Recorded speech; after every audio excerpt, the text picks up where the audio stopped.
बिस्मिल्लाहिर्रहमानिर्रहीम। अस्सलाम वालेकुम नाजरीन। आज जो मैं आपसे डिस्कस करने जा रहा हूँ बड़ा संगीन इशू है। कल पेपर होता है जी, ये कांस्टेबल्स की भर्ती पूरे पंजाब में हो रही है। ये पीएचपी में और डिस्ट्रिक्ट पुलिस की भर्तियाँ हैं और पिछले 14 महीने से इस रिटन टेस्ट का इंतज़ार था। दौड़ें हो गई जी, लड़के ने फिज़िकल टेस्ट क्लियर कर लिए और उसके बाद जब अब कल पेपर होता है तो वो पेपर देखें कि इतना मुश्किल है कि लड़कों की चीखें निकल गई हैं जी। और ये 7वें स्केल का जो टेस्ट है ये लाहौर इंटरमीडिएट बोर्ड ने बनाया और आप देखें कि मैट्रिक तालीम है कांस्टेबल के लिए जो तालीम है, और उसका जो आप टेस्ट ले रहे हैं वो मेरे ख्याल में वो CSS लेवल का टेस्ट है जी।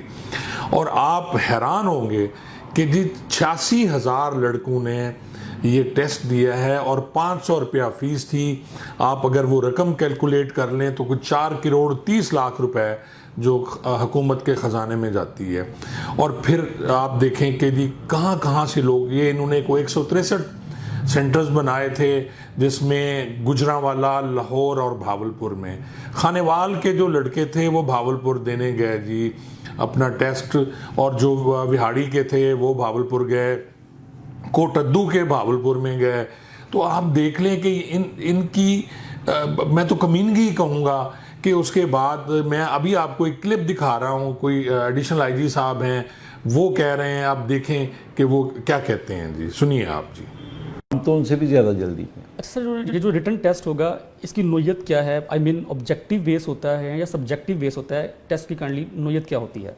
इसका जो मेजर पार्ट होता है वो MCQs होता है और इसके साथ नैरेटिव पार्ट भी होता है। नैरेटिव पार्ट में पैराग्राफ भी हो सकता है उर्दू इंग्लिश का, और ऐसे भी हो सकता है, या कोई प्रेसी या कोई और चीज़ भी हो सकती है उस लेवल के मुताबिक। लेकिन MCQs जो होते हैं वो उनकी 70% कह लें और 30% जो है वो सब्जेक्टिव।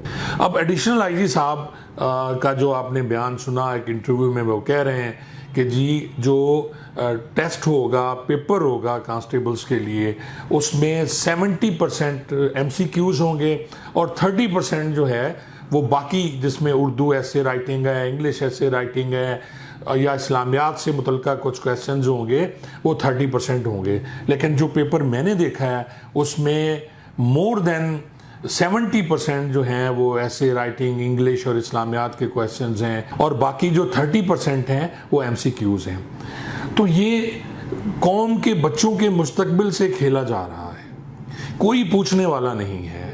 और मैं समझता हूँ कि ये शर्मनाक बात है इस महकमे के लिए और बोर्ड ऑफ इंटरमीडिएट लाहौर के लिए जो जिन्होंने ये पेपर बनाए। और हमारे अफसरान को भी तो चाहिए था कि कम से कम उस पेपर को एक दफ़ा देख लेते।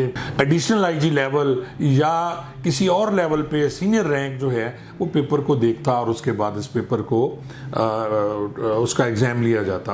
अब पिछले जितने भी पेपर्स हुए हैं उसमें 70% MCQs होते थे और 30% बाकी जो होते थे इंग्लिश, उर्दू या इस्लामियात के क्वेश्चंस होते थे। तमाम लड़कों ने उसी तरह तैयारी की, या तो फिर पैटर्न बता दिया जाता कि जी इस पैटर्न पे आपका टेस्ट होगा, फिर भी लड़के उसी तरह तैयारी करें।